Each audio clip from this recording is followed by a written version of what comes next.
अस्सलाम वालेकुम नाज़रीन, प्रोग्राम दूसरा रुख में खुशामदीद। मैं हूं आपका मेज़बान नादिर गुरामानी। नाज़रीन, इस वक्त जो खबरें आ रही हैं उन खबरों के मुताबिक वज़ीर आज़म साहब जो हैं वो सऊदी अरब का दौरा कर रहे हैं और उनके साथ field marshal army chief Syed Asim Munir साहब और इसी के साथ साथ एक और डेलीगेशन जो कुछ रहनुमा हैं वो भी उनके हमरा होंगे और ये 5 से 6 जून का विज़िट होगा उनका और 7 जून को वो वतन वापस आ जाएंगे। इसी के साथ साथ अगर हम बात करें तो जो सिफारती कमेटी हुकूमत की जानिब से तश्कील दी गई थी वो कमेटी भी इस वक्त मुख्तलिफ ममालिक का दौरा भी कर रही है और इस वक्त कई अहम मुलाकातें भी कर चुकी है। और इस वक्त जो खबरें आ रही हैं इस वक्त उसमें ये वाज़े तौर पर देखा जा सकता है कि पहले की तरह अब भी आलमी बरादरी जो है वो पाकिस्तान के मौक़िफ़ को इंडोर्स कर रही है। इसी के साथ साथ अगर मुल्क में हम सियासत के हवाले से बात करें तो आज की एक अहम पेशरफ्त ये भी है कि जो वज़ीर आज़म साहब की तरफ से अपोजिशन लीडर उमर अयूब साहब को चीफ इलेक्शन कमिश्नर और जो 2 अरकान के अपॉइंटमेंट के हवाले से बातचीत के लिए ख़त लिखा गया था, तो अब ये महसूस हो रहा है कि वज़ीर आज़म साहब से बात करने को पाकिस्तान तहरीक इंसाफ तैयार नहीं है और उमर अयूब साहब की जानिब से स्पीकर कौमी असम्बली को ख़त लिखा गया है और कहा गया है कि वो पार्लियामेंट्री कमेटी तश्कील दें और पार्लियामेंट्री कमेटी के लिए जो नाम है वो भी पाकिस्तान तहरीक इंसाफ की जानिब से स्पीकर कौमी असम्बली को तजवीज़ कर दिए गए हैं। इसी के साथ साथ अब अगर हम बात करें तो हुकूमत जो पाकिस्तान तहरीक इंसाफ के दावे सामने आ रहे थे कि उनकी तरफ से कोई राब्ता हो रहा है या खान साहब के साथ कोई मुलाकात हुई है किसी की, उस हवाले से भी तरदीद सामने आ रही है। और इरफान सिद्दीकी साहब के मुताबिक कि इस वक्त किसी ओहदेदार ने इमरान खान साहब के साथ ना मुलाकात की है और ना ही उनको कोई पेशकश की गई है। और अब भी अगर जो तहरीक चलाने जा रही है पीटीआई तो वो तहरीक ना तो कामयाब होगी ना पीटीआई वो तहरीक चला सकती है और इससे मज़ीद पीटीआई के लिए मुश्किलात पैदा होंगी। इन तमाम इशूज़ पर हम गुफ्तगू करेंगे, लेकिन हम का आगाज़ करेंगे जो सिफारती कमेटी इस वक्त अहम मुलाकातें कर रही है और जो आलमी बरादरी का एक रिस्पॉन्स है उस इशू पर हम गुफ्तगू का आगाज़ करेंगे। साबिक वफाकी वज़ीर और सिफारती कमेटी के रुकन खुर्रम दस्तगीर साहब हमारे साथ मौजूद हैं। बहुत शुक्रिया खुर्रम दस्तगीर साहब वक्त निकालने का। सर, सबसे पहले तो सर ये बताइएगा कि इस वक्त आपका विज़िट जो है, आपका दौरा, मुख्तलिफ मुलाकातें, अहम मुलाकातें जो हैं वो उनकी खबरें सामने आ रही हैं, कैसा कमेटी का विज़िट जा रहा है, रिस्पॉन्स किस तरह का है सर? जी अल्हम्दुलिल्लाह, पाकिस्तान का जो मौक़िफ़ है उसको बहुत तक़वियत मिली है ये जो मार्का हक के दौरान पाकिस्तान ने जिस तरह अपने आप को कंडक्ट किया है और ये यूनाइटेड नेशंस में भी और अब कल वाशिंगटन में भी हमें सुनने को मिला है कि मुख्तलिफ ममालिक के जो मंदूबीन थे और अब यहाँ वाशिंगटन में मुख्तलिफ जो उनकी कांग्रेस के अरकान हैं, सेनेटर्स हैं, वो पाकिस्तान की एक तो दानिश को सराह रहे हैं कि उसने बड़ी मतानत से पूरा जो मार्का हक था उसमें बिहेव किया और वो दूसरा पाकिस्तान की जो जिसे हम कहते हैं ट्रांसपेरेंसी, यानी जो इंफॉर्मेशन के मामले में पाकिस्तान ने जो सच्चाई और खुलकर बात की, अस्करी हवाले से भी सफारती हवाले से भी, उसको बहुत पजीराई मिली है। और ये बात नोट की गई है कि हिंदुस्तान ने पहलगाम वाक़ये का कोई भी ताल्लुक पाकिस्तान से जोड़े बगैर, कोई सबूत दिए बगैर एक इंतहाई संजीदा और एक भयानक जंग जो हो सकती थी उसका आगाज कर दिया। तो हिंदुस्तान की जो गैर जिम्मेदारी है वो भी हमें सुनने को मिल रही है और हमारा जो मौक़िफ़ है उसमें बड़ी तक़वियत है कि हम ये कहते हैं कि हिंदुस्तान ना ही जो वज़ीर आज़म पाकिस्तान ने उनको ऑफर की थी कि वो आप कोई गैर जानिबदार इन्वेस्टिगेशन करा लें, उसको भी ना कहता है हिंदुस्तान। फिर कहता है कि ये मैं तो कोई सालसी को भी ना कहता है, फिर वो आपस के जो मुज़ाकरात हैं उसको भी ना कहता है। और अब हमें जैसे अक़वाम मुत्तहिदा में वाज़े तौर पर बताया गया कि हिंदुस्तान जो है वो किसी भी तरह की जो कसीरुल मुल्की यानी मल्टीलैटरल डिप्लोमेसी है उसको भी ना कह रहा है। तो ये जो 4 ना वो बार बार कर रहा है, उसका असर हुआ है वाशिंगटन में भी, दूसरे ममालिक में भी, और पाकिस्तान को इसका बहुत उससे तक़वियत मिल रही। तो खुर्रम दस्तगीर साहब, इस वक्त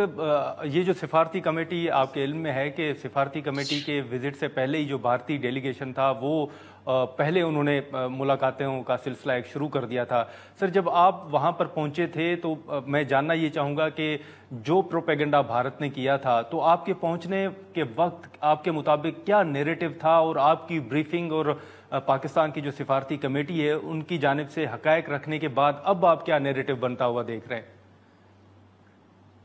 जी, ये बात बड़ी वाज़ेह है कि हिंदुस्तान खुद भी माजी में रह रहा है اور دنیا کو بھی ماضی میں گھسیٹنا چاہتا ہے، اور دنیا اس کے لیے تیار نہیں ہے۔ اور یہ بات بڑی واضح ہے، اور ہم اس کا اعادہ بھی کرتے ہیں کہ یہ آج سے 10 سال پہلے کا پاکستان نہیں ہے، جس کے اوپر بہت الزامات تھے، مغرب کی طرف سے بھی الزامات تھے۔ اب وہ الزامات نہیں ہے، اب وہ تناؤ جو امریکہ کے ساتھ تھا افغانستان کے متعلق، اب امریکہ کو افغانستان سے نکلے 5 سال ہو گئے ہیں، تو وہ بھی ایک ماضی کا حصہ بن گیا۔ لیکن ہندوستان بار بار اس کی بات کر کے دنیا کو متنفر کر رہا ہے کہ یہ پرانی باتیں ہیں، آج کی بات کریں۔ اور دوسرا یہ ہے کہ پاکستان بھی وہ نہیں ہے، پاکستان نے بہت پیش رفت کی ہے، خاص طور پہ 2022 میں جب ہم فاٹف سے نکلے ہیں تو اس کی تیاری میں ہم نے بہت زیادہ دنیا کو واضح ٹرانسپیرنٹلی یہ بتایا کہ اب ہم پاکستان جو ہے وہ مکمل طور پر ایک پرامن ملک ہے، اور پرامن جو ایشوز ہیں اس کو ایڈوکیٹ کرتا ہے۔ تو وہاں ہندوستان کا جو بیانیہ ہے وہ ہم کہیں گے they are trapped in a time warp, وہ پیچھے پھنسے ہوئے ہیں پچھلی دنیا میں، اور دنیا کو بھی پیچھے گھسیٹنا چاہتے ہیں۔ لیکن دنیا ہم سے یہ پوچھ رہی ہے، اور یہ بڑی ایک ہمارے لیے خوشائند بات ہے کہ تقریباً ہر میٹنگ میں ہم سے پوچھا جاتا ہے کہ ہندوستان نے یہ جو پانی والی جو معاہدہ ہے جس کو سسپینڈ کیا ہے، اس کا کیا اثر ہوگا، کتنی جی۔ جلدی وہ نقصان پہنچا سکتے ہیں۔ تو یہ جو انڈس واٹر ٹریٹی ہے اس میں بھی بہت گہرا انٹرسٹ ہمیں دیکھنے کو ملا ہے۔ تو آپ سمجھتے ہیں کہ اس وقت جتنی آپ کی ملاقاتیں ہوئی ہیں ان میں خود عالمی برادری بھی، عالمی جو رہنما ہیں وہ بھی بھارت کے اس اقدامات سے مطلب خوش نہیں ہیں، یا وہ سمجھتے ہیں کہ یہ جو ہے اقدام یہ نامناسب ہے، یہ نہیں ہونا چاہیے تھا انڈس واٹر ٹریٹی کے حوالے سے؟ جی دیکھیے، ہم نے تو جو بڑی ایک فوکس ڈپلومیسی اس وقت ہم کر رہے ہیں، ہم دنیا کو یہ بتا رہے ہیں کہ ہندوستان پاکستان میں دہشت گردی کرواتا ہے، ہندوستان پاکستان میں قتل کرواتا ہے جس طرح اس نے امریکہ اور کینیڈا میں کروائے ہیں۔ ہندوستان نے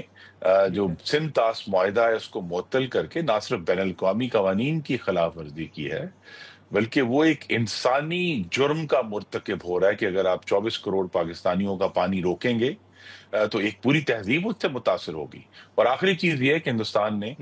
اس پہ بھی کچھ انٹرسٹ دیکھنے میں مل رہا ہے، اور میری چونکہ ایک ذمہ داری رہی ہے وزارت دفاع کی بھی، میں بار بار اس کو سامنے رکھ رہا ہوں کہ اگر دنیا نے ہندوستان کا ہاتھ نہ روکا تو پانی کے اوپر خدا نہ خواستہ ایک جوہری جنگ ہو سکتی ہے، جس قسم کے ہندوستان کی طرف سے نریندر مودی کے بیانات آ رہے ہیں کہ روٹی کھاؤ ورنہ میری گولی تو ہے ہی، یا ان کے جو وزیر دفاع ہیں وہ کہتے ہیں کہ یہ تو ابھی ٹریلر تھا اور ابھی فلم چلانی ہے۔ تو ہر قسم کی جو جنگی جنون ہے، اور یہ بات بھی آپ کے ناظرین کے لیے ایک ضرور اطمینان کا باعث ہونی چاہیے کہ یہ بات اب واضح ہے یونائٹڈ نیشنز میں بھی اور واشنگٹن میں بھی، کہ پاکستان امن چاہ رہا ہے اور ہندوستان جنگ چاہ رہا ہے۔ ٹھیک ہے، لیکن خرم دستگیر صاحب، سر جتنی آپ کی ملاقاتیں ہوئی ہیں، جیسے آپ نے ذکر بھی کیا کہ انہوں نے بھارت کے حوالے سے بات کی کہ وہ شاید آگے نہیں بڑھنا چاہتے ملٹی لیٹرل اس کے حوالے سے، لیکن جتنی آپ کی ملاقاتیں ہوئی ہیں ان ملاقاتوں میں ان رہنماؤں کی جانب سے کیا پاکستان کے حوالے سے بھی کوئی بات کی جا رہی ہے، کوئی ایسا نقطہ جس پر زور دیا جا رہا ہو کہ یہ ہمیں کرنا چاہیے؟ جی یہ بھی میرے لیے تو ایک بہت ہی خوشگوار حیرت کی بات ہے، اور میں اللہ تعالیٰ کا شکر ادا کر رہا ہوں، آج تیسرا دن چوتھا دن ہے ہمارا، کہ پاکستان کے اوپر ہاں۔ کوئی کسی ملک نے بھی کوئی منفی یا کوئی حملہ نہیں کیا کہ یہ آپ لوگ تو ایسے ہیں اور آپ ایسے کر رہے ہیں۔ وہ صرف یہ ضرور جاننا چاہتے ہیں کہ کیا پاکستان کے اندر جو دہشت گرد تنظیمیں ہوا کرتی تھیں ان کو پاکستان نے صاف کر دیا، اور ہم بڑی وضاحت سے اور بڑے اعتماد سے کہہ رہے ہیں کہ الحمدللہ پاکستان اب آگے نکل آیا ہے، پاکستان آگے بڑھ رہا ہے، اور یہ سب ماضی کی جو باتیں ہیں ہم نے ان کا علاج کر کے، پاکستان تو سب سے بڑا وکٹم ہے، سب سے زیادہ جب سے طالبان کی حکومت آئی ہے افغانستان میں، تو پاکستان کے اندر دہشت گردی کے جو واقعات ہیں ان میں کوئی 300 گنا اضافہ ہو چکا ہے۔ تو ہم تو دہشت گردی سے لڑنے والے ہیں، ہماری جو افواج ہیں سربراہ سے لے کر نیچے تک وہ ہیں جنہوں نے پچھلے 15 سال سے دہشت گردی کے خلاف جنگ لڑی ہے۔ آج بھی پاکستانیوں کی شہادتیں ہو رہی ہیں، ابھی ہم نے خزدار کا ذکر کیا، جعفر ایکسپریس کا ذکر کیا۔ تو دنیا اس بات کو سمجھ رہی ہے کہ پاکستان جو ہے وہ اب ایک زیادہ ذمہ دار اور امن پسند ملک کے طور پہ ابھرا ہے، اور ہندوستان ایک غیر ذمہ دار اور جنگی جنون والے ملک کے طور پر دنیا کے سامنے بے نقاب ہو گئے۔ लेकिन खुर्रम दस्तगीर साहब, सर पाकिस्तान तो मुसलसल, जैसे आपने भी सर फरमाया कि अमन की बात कर रहा है। डे वन से पहलगाम वाक़े के बाद पाकिस्तान ने गैर जानिबदाराना तहकीकात की पेशकश भी की, जिसको भारत ने मुस्तरद किया, लेकिन अब भी पाकिस्तान अमन की बात कर रहा है और बातचीत को के ज़रिए इन तमाम मसाइल का हल चाहता है। लेकिन शिमला मुआहदे के हवाले से कुछ खबरें ये आ रही हैं, ख्वाजा आसिफ साहब का बयान भी है कि शिमला मुआहदा जो है वो अब सस्पेंड हो गया, लेकिन वजारत ख़ारजा अभी तक इस खबर की जो है वो तस्दीक नहीं कर रही। आपको लगता है कि मौजूदा सूरत हाल में पाकिस्तान इस तरफ जा सकता है कि शिमला मुआहदा जो है उसको मनसूख कर दिया जाए? जी, ये बिल्कुल ऑप्शन है, लेकिन ये एक तरजीह नहीं है। इस वक्त पहली तरजीह ये है, जिसके लिए हम यहाँ मौजूद हैं वाशिंगटन में, कि जी हिंदुस्तान बैन अल-अक़वामी कानून में के अंदर वापस आए, जो वो उसने उसको तोड़ा है। हिंदुस्तान जौहरी हथियारों के इस्तेमाल के हवाले से जिस तरह उसने मिसाइल इस्तेमाल किए हैं, उससे भी वापस आए। और हम वाशिंगटन में यही कह रहे हैं कि वाशिंगटन का चूंकि सबसे करीब तरीन ताल्लुक है हिंदुस्तान से, तो वाशिंगटन ने जी हिंदुस्तान को कन्विंस करना है कि ये जो आपने इंडस वाटर ट्रीटी के हवाले से, न्यूक्लियर केपेबल मिसाइल्स के हवाले से, बैन अल-अक़वामी कवानीन की और एक बैन अल-अक़वामी जो स्टैंडर्ड्स हैं उनकी एक भयानक खिलाफ वर्जी की है, उसमें हिंदुस्तान को वापस हटना पड़ेगा। वरना हमने तो वादे किया है कि जिस पाकिस्तान की अब ये पॉलिसी है कि अगर हिंदुस्तान ने किसी भी तरह पानी रोका या डाइवर्ट किया तो पाकिस्तान के लिए इक़दाम जंग होगा। और हम दुनिया को यही समझा रहे हैं कि अगर आप हिंदुस्तान को ये समझना कि सीज फायर होने से अमन हो गया है, वो अमन नहीं हुआ। वो जब उस वक्त तक अमन नहीं होगा जब तक हिंदुस्तान इंडस वाटर ट्रीटी में वापस नहीं आता और इस बात को वादा नहीं करता कि आइंदा वो जो जंग के जो मयार हैं उसके बारे में ज्यादा जिम्मेदारी का सबूत देगा। खुर्रम दस्तगीर साहब, सर हम प्रोफेसर डॉक्टर हसन अब्बास साहब की गुफ्तगू सुन रहे थे। उनकी ये तजवीज़ थी कि जैसे भारत ने कमेटी में अपोजिशन रहनुमाओं को शामिल किया, इसी तरह अपोजिशन की जानिब से भी कमेटी में कोई होना चाहिए था, या कोई दिफाई जो एनालिस्ट हैं वो भी होने चाहिए थे। आपने जो कमेटी, जो डेलीगेशन इस वक्त बाहर मौजूद है, आपने कोई ऐसी कमी महसूस की कि वहाँ पर अपोजिशन भी होनी चाहिए थी या दीगर कोई एनालिस्ट भी होने चाहिए थे, एक्सपर्ट? जी, हमें एनालिस्ट की भरपूर एडवाइस हासिल है, लेकिन ये बात भी मैं बड़े आजिज़ी से कहूँगा कि ये जी महसूस किया जा रहा है कि गालिबन पाकिस्तान की तारीख का सबसे ज़्यादा काबिलियत और महारत रखने वाला वफ़द जो है, वो वज़ीर आज़म शहबाज शरीफ ने तरतीब देकर भेजा है। और इस वफ़द में सब लोग सोबर हैं, समझने और सोचने वाले हैं। और इसके जो नताइज होंगे इस ट्रिप के, जो अभी अभी हमें लंदन जाना है और ब्रसल्स जाना है, उस नताइज से जो पाकिस्तान का नैरेटिव मजीद निखरेगा, रिफाइन होगा, वो रिफाइंड नैरेटिव जी देकर पार्लियामान, ये स्ट्रिक्टली पार्लिमानी वफद नहीं है, तो पार्लिमान के जो वफूद हैं वो गालिबन अगले 2 माह में भेजे जाएंगे और उनमें अपोजिशन भी शामिल होगी। ओके, लेकिन सर ये भी ज़रा बताइएगा कि कुछ खबरें ये भी आ रही हैं कि भारतीय वफ्द के खिलाफ वहाँ पर एहतजाज भी हुआ है, उनका रास्ता भी रोका गया है। ऐसी कोई मालूमात आपके इल्म में है खुर्रम साहब? जी, ये मेरे नॉलेज में तो आपने दी है ये बात, लेकिन एक और जो ऑब्जर्वेशन है वो ये है कि हिंदुस्तान इस वक्त जी बैन अल-अक़वामी कवानीन को तोड़ने की वजह से बैन अल-अक़वामी इदारों से फरार हासिल कर रहा है, वो भाग रहा है और वो खुलकर सामना नहीं कर सकते कि उन्होंने ये जो मार्का हक वाली जंग थी वो क्यों शुरू की। वो किसी को बताने के और समझाने के काबिल नहीं रहे और उसकी वजह से जो उनकी साख अल्हम्दुलिल्लाह पाकिस्तान ने अपनी मजबूती और महारत की वजह से उसको नुकसान पहुंचाया है। तो फिर बहुत सारे लोग जो पहले हिंदुस्तान को उसके साइज की वजह से उस पर क्रिटिसाइज नहीं करते थे, उनको मौका मिल रहा है कि वो खुलकर हिंदुस्तान की हकीकत जो है, और जो कि बड़ी भयानक हकीकत है, हिंदुत्व तासुब की हकीकत है और अपनी जो अकलियतें हैं उनको भयानक रिप्रेस करने की जो है वो एक बहुत वाज़ेह हकीकत है। ये सब हकीकतें जो कि वाज़ेह हो रही हैं, तो बहुत सारे लोग अब हिंदुस्तान को खुलकर क्रिटिसाइज कर रहे हैं, जो इस मार्का हक के बाद जो पहले नहीं किया करते थे। लेकिन खुर्रम साहब, आप समझते हैं सर कि वाशिंगटन के इल्म में भी ये है कि डोनाल्ड ट्रंप साहब के इंटरवीन करने के बाद और कश्मीर के हवाले से जो उन्होंने एक ट्वीट किया था उसके बाद खुद भारत के अंदर अब एक कैंपेन जो है वो ट्रंप साहब के खिलाफ भी चल रही है? जी, तो हमारा वफद तो अपनी तमाम मुलाकातों में जो डोनाल्ड ट्रंप ने अमन लाने के लिए, सीज फायर करने के लिए किरदार अदा किया, हम उसको सराह रहे हैं और हम ये तवक्को कर रहे हैं, हम उनके अल्फाज हर मीटिंग में सामने रख रहे हैं कि अमेरिका के सदर जो हैं और उनके सेक्रेटरी ऑफ स्टेट रूबियो, उन्होंने जो बातें पब्लिकली की हैं अपने ट्वीट्स में और अपनी तकारीर में,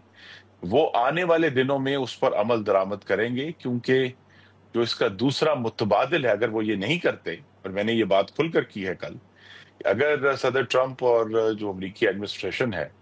सदर ट्रंप के अपने अल्फाज और उनकी बात पर अमल नहीं करती,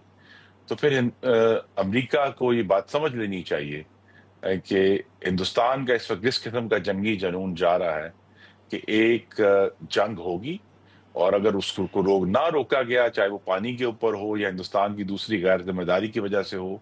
आपके नाजरीन को याद करा दूं कि 2022 में एक ब्राह्मोस मिसाइल मियां चन्नू में आ गिरा था। तो इस तरह के वाकयात जो हैं वो मुल्कों के दरमियान जंगें करवा देते हैं। तो अगर जब तक अमेरिका के सामने एक जिम्मेदारी हिंदुस्तान के दोस्त के हवाले से भी, लेकिन बैनुल-अक़वामी अमन के हवाले से भी जिम्मेदारी है कि वो हिंदुस्तान को इस जंगी जनून से और बैनुल-अक़वामी कानून को, जिस तरह उसने इंडस वाटर ट्रीटी को तोड़कर जो है कानून को तोड़ा है, उससे वापस लाए, वरना हम एक जंग की तरफ बढ़ रहे हैं। ठीक है खुर्रम साहब, एक सर आखिरी सवाल होगा कि जैसे आपने लंदन और ब्रसेल्स का जिक्र किया, ओवरऑल कौन कौन से ममालिक हैं जो ये सिफारती कमेटी मजीद उन ममालिक का दौरा करेगी, और क्या 17 जून तक आपका ये विजिट जारी रहेगा सर? जी, अभी तक तो यही तारीख है, और लंदन तो चूंकि पाकिस्तान का एक एला है, बरतानिया, और उसका एक बैनुल-अक़वामी वजन भी है, तो वहां भी हम अपनी मीटिंग्स करेंगे जाके और खुलकर अपना मौक़िफ़ बयान करेंगे। और ब्रसेल्स जाने का मकसद, क्योंकि ब्रसेल्स यूरोपियन यूनियन का हेडक्वार्टर है, ये जो 27 ममालिक यूरोप के जो इस यूनियन में शामिल हैं, उनका वो सब वहाँ, उनके नुमाइंदे भी और उनके जो ऑफिशियल्स हैं वो वहाँ इकट्ठे होते हैं। तो ब्रसेल्स में भी एक हमारे पास अच्छा मौका है कि एक ही जगह पर हम 27 ममालिक से मुख्तलिफ हवालों से बात कर सकते हैं। तो ये इंशाल्लाह मैं फिर कहूँगा कि मेरे लिए एक बहुत ही अल्लाह ताला के हजूर शुक्र करने की बात है कि वज़ीर-ए-आज़म ने एक बेहतरीन जो पॉसिबल वफद था वो तश्कील दिया है, और उसके नताइज जो हैं, आज हमारा चौथा दिन अभी आगाज होगा उसका, उसके नताइज मुस्बत आना शुरू हो। चलें, ठीक है। खुर्रम दस्तगीर साहब, बहुत शुक्रिया सर वक्त निकालने का। नाजरीन, खुर्रम साहब की गुफ्तगू आपने सुनी, उन्होंने वाज़े तौर पर एक तो जो अपोजिशन के हवाले से बात की जा रही थी कि इस वफ्त में अपोजिशन रहनुमाओं को भी शामिल किया जाता, तो उनके मुताबिक क्योंकि ये एक जो कमेटी है ये एक अहम और अच्छा फ़ैसला था प्राइम मिनिस्टर साहब की जानिब से जो इस वक्त कमेटी तश्कील दी गई है, लेकिन इसी के साथ साथ वो एक दीगर वफूद की भी बात कर रहे हैं जो पार्लियामेंट्री वफूद होंगे, जिसमें अपोजिशन रहनुमाओं को भी शामिल किए जाने का इम्कान है, और वो तकरीबन 2 माह के अंदर तश्कील दे दिए जाएंगे। इसी के साथ साथ उन्होंने ये वाज़े किया कि इस वक्त जितनी भी मुलाकातें हुई हैं उसमें